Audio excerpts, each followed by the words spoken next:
নমস্কাৰ প্ৰিয় বন্ধু বান্ধৱীসকল, আপোনালোকৰ মাজলৈ লৈ আহিছোঁ এটা গুৰুত্বপূৰ্ণ খবৰ। হয় প্ৰিয় বন্ধু বান্ধৱীসকল, বিজেপি বিধায়ক মৃণাল শইকীয়াই বিজেপি চৰকাৰখনকে থকা সৰকাকৈ সমালোচনা কৰিলে। বিজেপি বিধায়ক মৃণাল শইকীয়াই বিজেপি চৰকাৰখনক কি দিশত ভুল কুৰ্তি দেখাই দিছে আপোনালোকক সম্পূৰ্ণ প্ৰতিবেদনটো দেখুৱাম। আৰু তাৰ আগতে আপোনালোকক ক'ব বিচাৰিছোঁ যে আপুনি যদি মোৰ চেনেলটোলৈ আজি নতুনকৈ আহিছে তেনেহ'লে চেনেলটো ছাবস্ক্ৰাইব কৰি দিব। যদি ভাল পায় ভিডিঅ'টো তেনেহ'লে লাইক কমেণ্ট শ্বেয়াৰ কৰি সহযোগিতা কৰিব বুলি আশা কৰিছোঁ। তেনেহ'লে পলম নকৰোঁ, আহক প্ৰতিবেদনটোৰ মাজলৈ যাওঁ। যিমানখিনি এটা নামী দামী মানুহ আছে বিজেপিৰ চব আহি পৰিছে। তাত চবেই চেষ্টা কৰিছিল কিন্তু নোৱাৰিলে। আচলতে এইবাৰ কথাটো কি আছিল, যোৰহাটত গোটেই অসমৰ মানুহৰ তাত চকু আছিল আৰু যোৰহাট এনেকুৱা এটা সমষ্টি হিচাপে এষ্টাব্লিছ হৈছিল যেন অসমীয়াৰ মান মৰ্যাদা ঐতিহ্য যোৰহাটতে নিহিত হৈ আছে। তেনেকুৱা হিচাপে এটা যোৰহাট সমষ্টিটো মানে এষ্টাব্লিছ হৈ গৈছিল। কিন্তু সমস্যা ক'ত হ'ল, মই এটা বিজেপি মানুহ, যোৰহাট আজি আমি লোকচান কৰিলোঁ।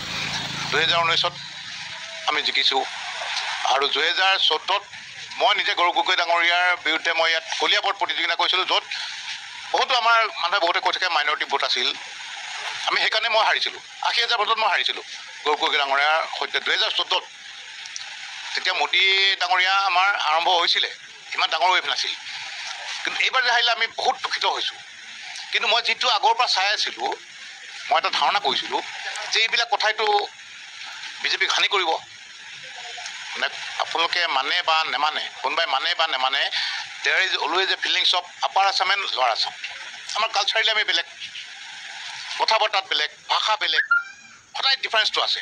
যেতিয়া আপাৰ আছামৰ এটা সমষ্টিত উজনি অসমৰ এটা গৰ্ভগৃহ যোৰহাট আৰু বেছি শিক্ষিত মানুহ যোৰহাটতে আছে, তাত যেতিয়া আহি পেলাই লৱাৰ আছামৰ বহু লোকে যেতিয়া সুস্থ যদি কেম্পেইন কৰিলে বেলেগ কথা, আহি যেতিয়া অহংকাৰ মত্ত, ধিক্কাৰ দিয়া, তাচিল্য কৰা, এনেকুৱা যেতিয়া ৰাজনীতি কৰে, মোৰ তেতিয়াই সন্দেহ হৈছিল যে যোৰহাট এটা ডাঙৰ কিবা এটা হ'বলৈ গৈ আছে।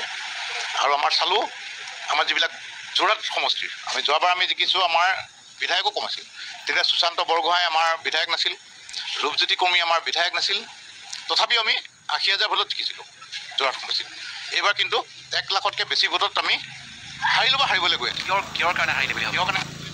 সেইকাৰণে যে ফিলিংছটো উজনি অসম নামনি অসমৰ ফিলিংছটো সদায় থাকে। আৰু ইয়াত দেখিলোঁ যে আমাৰ এজন নেতাও নাই, আমাৰ উজনি অসমৰ নেতাক কাৰোবাক প্ৰাধান্য দিয়া দেখা নাই। আহি পেলাই বাহিৰৰ পৰা আহি পেলাই ইয়াত আৰু তাচিল্য, তুচ্ছ তাচিল্য, আমাৰ কৈছোঁ নহয় আমাৰ শিক্ষিত ভোটাৰ বেছি আছে, তুচ্ছ তাচিল্য সকলোৱে ভাল নাপায়। আজি মই পৰিয়াল এটাৰ পৰা মই ওলাই গ'লোঁ, গৈ পেলাই যদি পৰিয়ালটো গালি দিওঁ মোক কেতিয়াও একচেপ্ট নকৰে। এনেকুৱা মানুহে গৌৰৱ গগৈ ডাঙৰীয়াক গালি পাৰিবলৈ ধৰিলে, যিসকলে কালিলৈকে কেইবছৰমান আগলৈকে গৌৰৱ গগৈ ডাঙৰীয়াক হয়তো এয়াৰপৰ্টৰ পৰা আহিলেও আগবঢ়াই আনিবলৈ গৈছিল, সেইটো মানুহে একচেপ্ট নকৰে।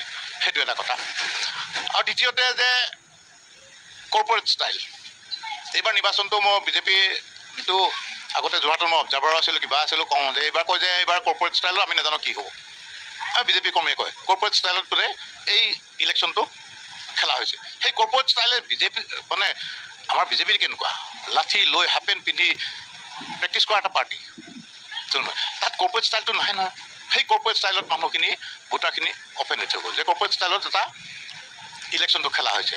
আৰু তাত মানে দেখা গৈছে যে আমাৰ লোকেল লিডাৰ্ছ নাই, বাহিৰৰ লিডাৰ্ছ। আৰু এটা কথা হ'ল কি, ডাঙৰ মিটিং মই চাইছিলোঁ, মই নিজে যিটো মই ভাবোঁ, মই এতিয়া কোনটাই সমষ্টিত মই কেতিয়াও ডাঙৰ মিটিং নকৰোঁ, সৰু সৰু, ক'ৰবাত 100, ক'ৰবাত 200, ক'ৰবাত 50, ক'ৰবাত 20টা মানুহ ঘূৰি ফুৰিলোঁ, তাতে লগ পালোঁ, কিবা কৰিলোঁ। যোৰহাট সমষ্টিত কি হ'ল, আমাৰ যিখিনি ক'ৰ ভোটাৰ, যিখিনি আমাৰ মূল মানুহ, সেইখিনি আজি যোৰহাটত মিটিং, কাইলৈ শিৱসাগৰ মিটিং, কাইলৈ বোলে ডিমৌত মিটিং, একেখিনি মানুহকে গাড়ী ভাড়া দি লৈ ফুৰোঁ। আৰু দেখালে যে চোৱা, আজি আমাৰ মিটিঙত 2,000 মানুহ, আজি আমাৰ মানুহ 5,000 মানুহ, আজি আমাৰ মিটিঙত 3,000 মানুহ, এই গৌৰৱ গগৈ মিটিঙত চোৱা 50টা, 100টা, 200টা। কিন্তু সেইবিলাক দে ৱেৰ ফ্ৰেছ মেন। আমাৰখিনি হ'ল একেখিনি মানুহকে একেখিনি কথাকে আমি কৈ থকা হ'ল। আৰু এবাণ্ডেঞ্চ অফ লিডাৰ মানে বেছি হৈ গ'ল। মই এটা কথা মনত আছে, খুমটাত এবাৰ বাই ইলেকশ্যন হৈছিল, কংগ্ৰেছ গভৰ্ণমেণ্ট হৈ আছিল, প্ৰবীণ গগৈ ডাঙৰীয়াই নিৰ্বাচন খেলিছিলে বাই ইলেকশ্যন। তাত পাছত কৰ্মীবিলাক কৈছিল এই বেছি মন্ত্ৰীগাল আহি আমাক হৰুৱাই দিলে, ইমান মন্ত্ৰী আহিল, মন্ত্ৰী পিছে পিছে আমাৰ মেইন ৱৰ্কাৰ্ছবিলাক কি হ'ল, মন্ত্ৰী পিছত গুচি যায়। কাৰোবাক চাকৰি লাগে, কাৰোবাক কিবা লাগে, কাৰোবাক কিবা লাগে, মন্ত্ৰীক আৰু মন্ত্ৰীয়ে যি ভাল পায় সেই কথাবিলাক কয় যে আমাৰ ছাৰ ইয়াত ঠিক আছে, সেইখিনি কথা হৈ গ'ল। কিন্তু গৌৰৱ গগৈ ডাঙৰীয়া কি সৰু সৰু সৰু সৰু সৰু এনেকৈ কভাৰ বেছি জেগা কোনে বেছি কভাৰ কৰিলে সেইটো কথা আছে যে বেছি স্থান কভাৰ কৰিলে গৌৰৱ গগৈ ডাঙৰীয়া আমাৰ পাব্লিক বোলে আজি কিমান মানুহ হৈছে বোলে ইমান আৰু আমাৰ মিটিংবিলাকত চাব যে 98% মহিলা থাকে। আমাৰ অফিচিয়েল এটা অৰ্ডাৰ দিয়া হয় যে SSG গোট চব আহিব লাগিব। আমাৰ BPM CPI এইবিলাক কিবা থাকে DPM থাকে কৈ দিয়ে যে চব মহিলাগত আজি মিটিঙত থাকিবলৈ চব আহি যায় দেখে যে বা অ'কে। সেইকাৰণে এইবিলাক বহু ক্ষেত্ৰত কাৰণে গৈ পেলাই আজি আমি নিজে বেয়া পাইছোঁ যে আমাৰ ওচৰৰ সমষ্টি এটা বিজেপি নাইকিয়া হ'ব মানে বিজেপি হাৰিলে। যিটো সমষ্টিত আমি 2019ত আমি জিকিছোঁ কোনো ডাঙৰ লিডাৰ অহা নাছিল। ইয়াতো মোদী ডাঙৰে মিটিং কৰিছিলে, যোৰহাটত ডাঙৰ ষ্টেচু বনাইছিলে, পইচাৰ শুনা মতে যে পইচাৰ পানী কৰি দিছিল। সেইকাৰণে গৌৰৱ গগৈ ডাঙৰে নিৰ্বাচনটোৱে মই আজি কংগ্ৰেচুলেট কৰিছোঁ তেখেতক। এই যে ফাইটাৰ কি কাৰণে ইমান গোটেই আমাৰ অসমৰ যিমানখিনি এটা নামী দামী মানুহ আছে বিজেপিৰ চব আহি ঘূৰি গৈছিল। তাত চবেই চেষ্টা কৰিছিল কিন্তু নোৱাৰিলে।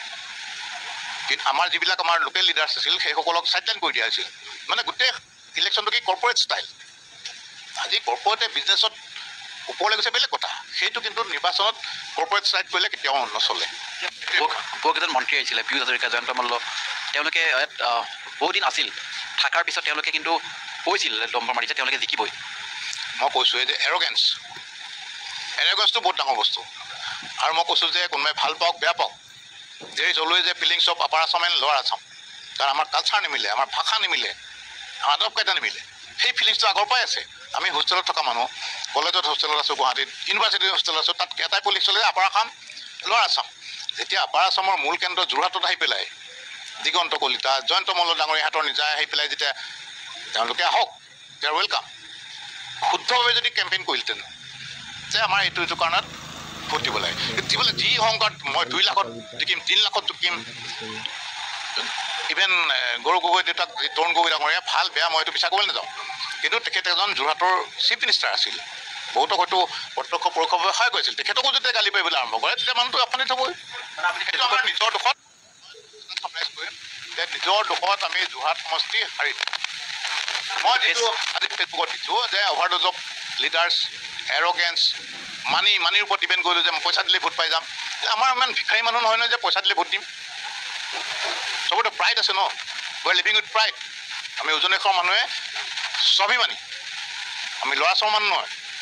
আমাৰ ইয়াত তেল আছে, চাহপাত আছে, কয়লা আছে, আমিতো ল'ৰা ছোৱালীক আমি চলাই আছোঁ। আমি ইমান প্ৰাইড থকা জাতিয়ে তাক যে মাহেকে 1250 টকা দিছোঁ আমাক ভোট দিয়া, সেইটো কেতিয়াও নিদিয়ে। সেই প্ৰাইডত আঘাত কৰা হ'ল। কিন্তু নৰ্মেলি যদি ইলেকশ্যনটো খেলিলেহেঁতেন যে বাহিৰৰ পৰা কোনো নাই, নৰ্মেলি আগতে যিটো হৈছিল, আগতে যেনেকৈ আমাৰ পুৰণি নেতাসকলে যেতিয়া হৰুৱাইছিল হাৰি গ'ল। এতিয়া আজি অলপ দিনৰ আগতে মানে পষ্ট দিছিলে যাতে মন্ত্ৰী জয়ন্ত মল্ল বৰুৱাৰ কথাৰ কাৰণে ভোট কমিছে, সেইটো হৈছে নিশ্চয়। সেইটো কি ক'ম, মইতো কৈছোঁৱেই, অকল ইয়াত বুলি নহয়, তেখেতৰ নলবাৰীত ভোট বাঢ়িব পাৰে নিজৰ সমষ্টি। কিন্তু এটা কথা, জয়ন্ত মল্ল ডাঙৰীয়াৰ বাহিৰে সকলোৱে জানে যে তেখেতৰ কথাই এবাৰ টিভিত ল'লে 1000মান ভোট কমে, যিকোনো সমষ্টিত হ'ব পাৰে। আজি আমাৰ বিজেপি লিড দেখিছে নাই, গুৱাহাটীত আগতে কেনেকুৱা লিডত জিকে, 4 লাখ এনেকুৱা লিডত জিকে। তেতিয়া ইমান ডাঙৰ ডাঙৰ লিডাৰ নাছিলে। আমি 2014ত আমি 7টা আসন পাইছোঁ, যে নাছিলে। এই মাইগ্ৰেটৰী বাৰ্ডছ যিবিলাক পৰিভ্ৰমী চৰাই, সেইটোৱে বিজেপিক খোকলা কৰি দিছে। ত' it is a time for introspection. আমি সকলোৱে বিচাৰ কৰিব লাগিব দেই, নহ'লে নহ'ব।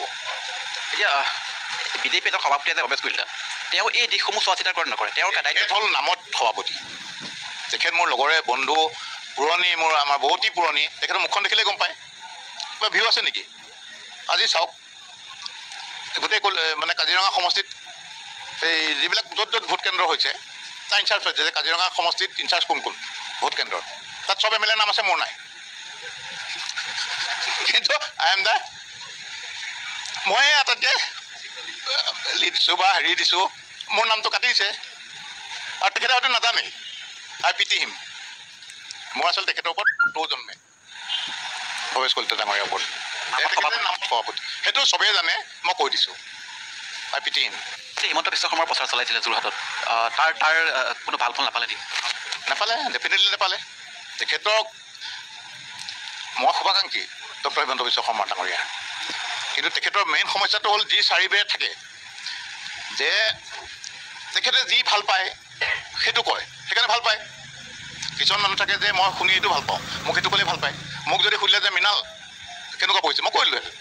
মোক নুসুধে নহয়, কাৰণ মই কোৱাটো বেয়া পাব পাৰে, কিন্তু আই ৰেচপেক্ট ইম। মানে তেখেতৰ ইমান উদ্দীপনা আছে, কাম কৰা হেৰি আছে, আৰু মই আজিলৈকে যেতিয়ালৈকে মই নিমন্ত্ৰণ দিছোঁ কমতাই এইটো কাৰণে আহে মোক প্ৰেছ কৰে, কিন্তু তেখেতৰ চাৰিবেৰৰ মানুহখিনি আঁতৰাব লাগিব।